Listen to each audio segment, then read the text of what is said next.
How to fix update error in Windows. Hello everyone, and let's get started with today's video. We are back with 2 simple steps by which you can fix this update error. So for the first one, you need to delete the software distribution folder from your File Explorer. Go to File Explorer and open your Windows C. Once you have done so, you have to click on the Windows folder. Double tap on it.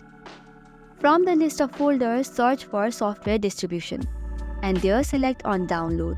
Here are a list of folders, select all and delete it. Once deleted, the first solution is over. Now for the second solution, what we have to do is we have to restart or recheck our Windows update.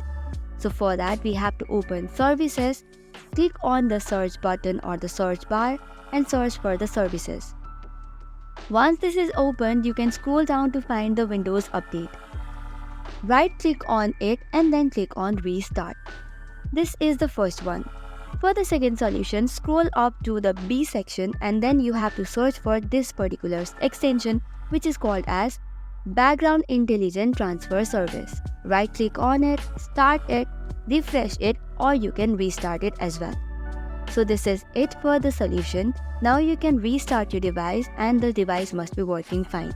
So that's all for today. For more such contents, do not forget to hit the like and subscribe button.